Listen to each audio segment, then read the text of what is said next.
Hello and welcome to the Motivational Midwife. I'm Lynn Jones, and today, as part of our Back to Basics series, we're going to be looking at blood pressure.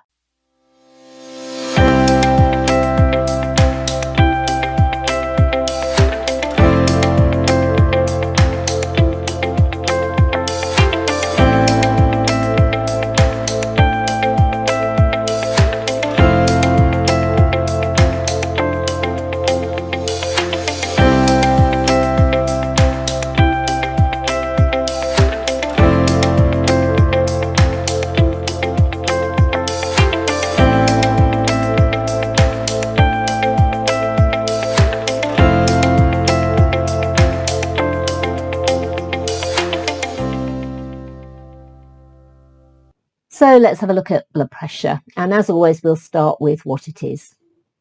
So essentially, it is the pressure of the blood against your blood vessel walls, so your arteries and your veins. And throughout the body, but particularly in your carotid arteries and your aortic arch, you have things called baroreceptors and chemoreceptors. And baroreceptors respond to changes in pressure, or essentially stretch. So if the pressure on that vessel wall gets more, the baroreceptor will pick that up. And chemoreceptors respond to changes in gas levels, so your oxygen and your carbon dioxide levels. And why is it important? Well, if we have a poor pressure, that will lead really to poor tissue perfusion. So the oxygen and nutrients are not really going to be able to get to the tissues that they need to. And other things we need to take into consideration when we're looking at blood pressure is cardiac output, that's sort of the amount of output from the heart, and that is your stroke volume, so the amount of blood times your heart rate. And then the peripheral resistance, so really, how much does the diameter of the blood vessel restrict the flow of blood? So the tighter it is, the higher the pressure is going to need to be to push the blood through, and obviously the wider the diameter is, then the lower pressure is needed to push the blood through. And other things that will have an impact will be the viscosity of the blood, so how thick or thin it is, and how long the vessels are, and we've already said about the diameter of the vessel. It's controlled centrally in the brain, but there are other things that also control it. So hormones, your stress hormones, your adrenaline, your noradrenaline, and your antidiuretic hormone, and the renin-angiotensin-aldosterone system. Autoregulation, really, it's where it's quite sort of specific to one organ or a structure, and it can change the blood pressure locally according to how much oxygen that area needs. So your nervous system, your sympathetic nervous system, this is your fight and flight system. So your adrenaline, noradrenaline, and your fight system really is getting the body ready to run away from danger in our sort of primitive states. And the noradrenaline, adrenaline, really, the sympathetic nervous system will increase the heart rate and stroke volume, and it will vasoconstrict, so it'll tighten those blood vessels in an effort to raise the blood pressure up, to increase the blood pressure. And the parasympathetic is this is our kind of rest and relax phase, and that decreases the heart rate and stroke volume and vasodilates, so it drops the blood pressure by dilating those blood vessels so they become wider. And our antidiuretic hormone and our renin-angiotensin-aldosterone systems, really, they essentially act on kidneys to increase water and sodium or salt reabsorption, which really, if we can keep more fluid in the circulation, then that will keep the pressure up.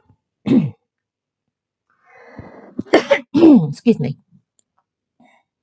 So it's usually written as millimeters of mercury, and a normal range for an adult would be 100/60 to about 140/90. And the top figure being referred to as the systolic blood pressure, and the bottom figure being referred to as the diastolic. The top figure is often more affected as well by emotion, anxiety. It fluctuates a lot more readily than the bottom one.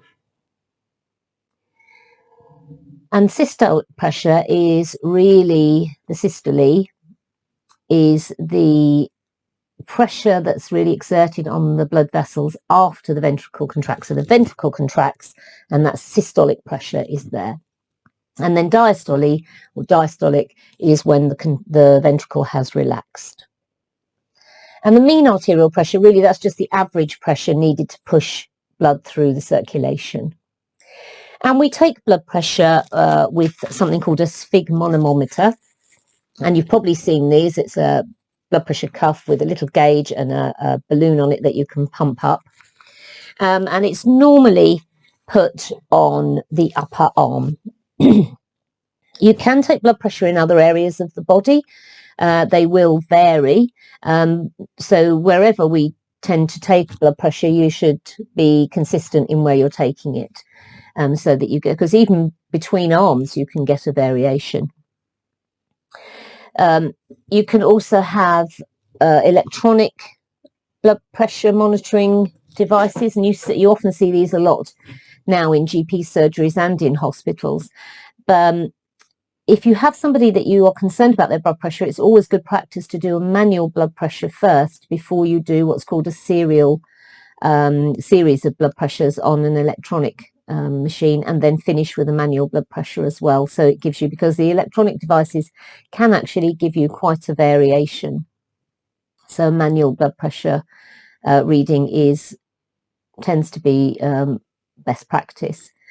It's important as well, though, that the equipment is calibrated frequently. So I mean the manual sphygms should be calibrated every 6 months.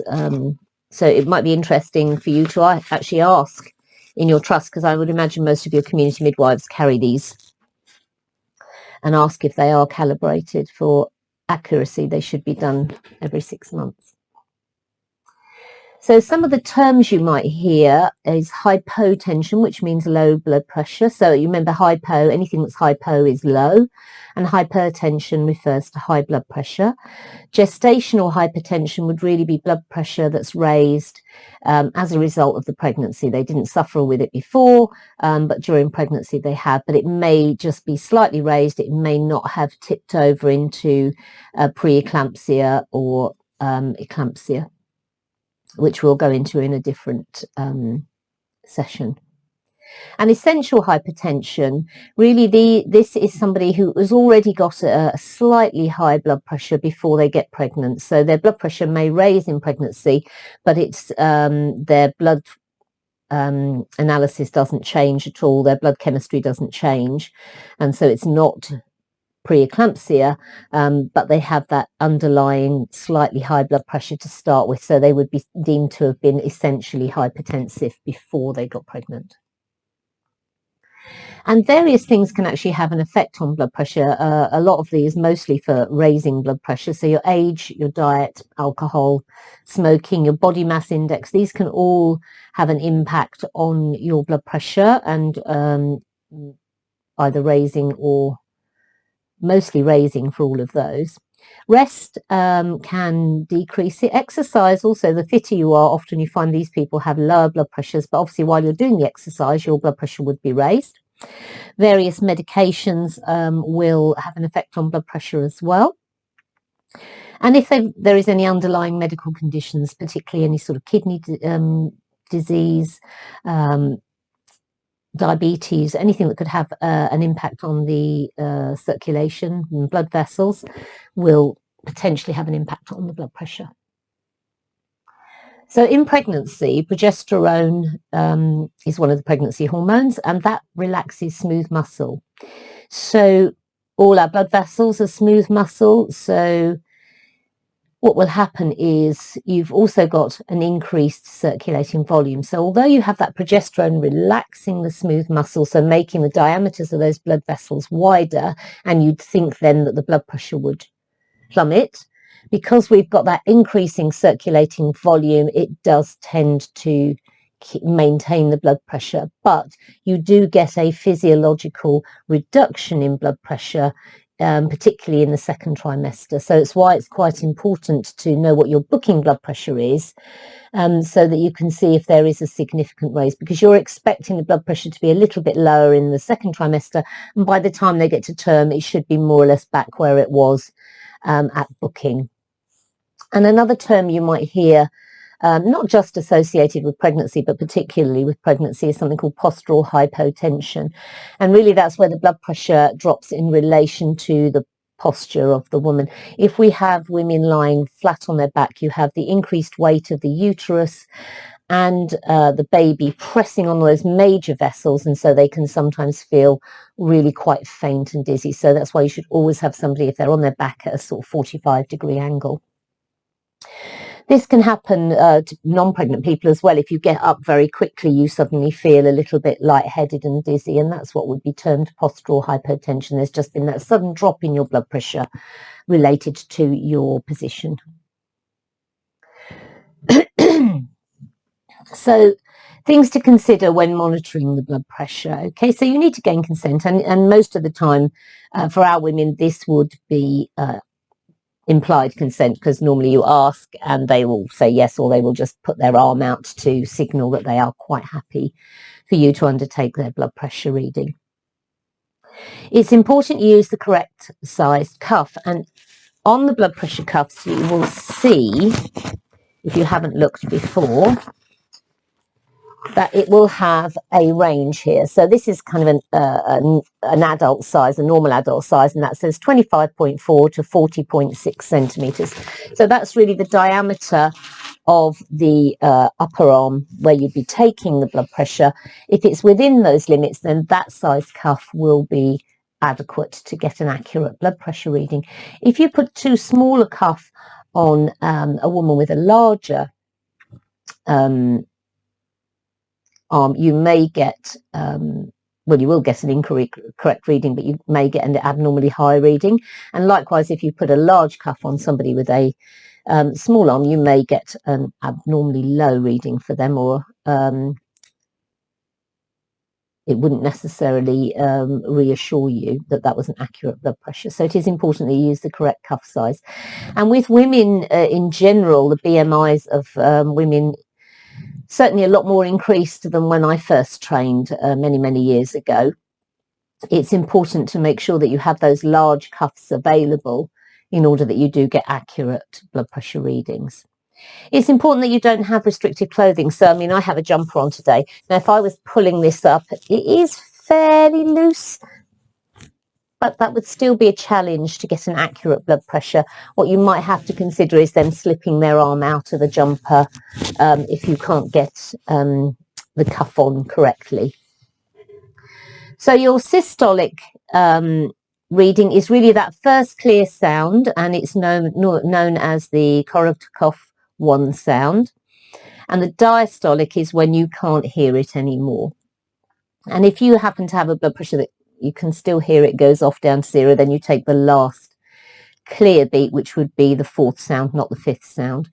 And you're going to record it to the nearest 2 millimeters of mercury. And I will put some links to those sounds in the description box below.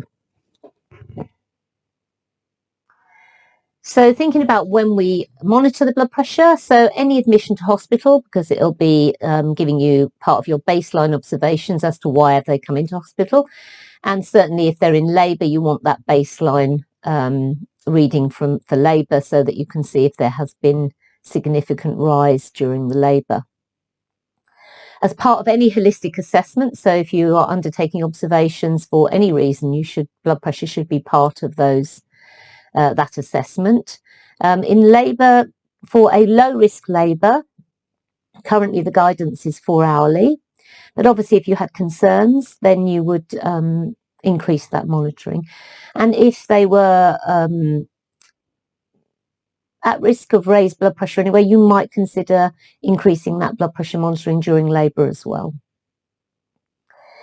Post-birth, as part of your postnatal assessment immediately post-birth, but also if they suffered any bleeding, so excessive bleeding, any hemorrhage, you would undertake blood pressure as part of that assessment. And if you had any concerns, if she wasn't feeling well, or you just weren't sure that something wasn't quite right. And you need to document it appropriately. So that will either be within your paper records on a Myles chart, or in your electronic documentation. And there you have it, blood pressure. I hope you found that useful. If you haven't subscribed to the channel already, please do so. And also look out for us on Facebook, The Motivational Midwife. I look forward to seeing you next time.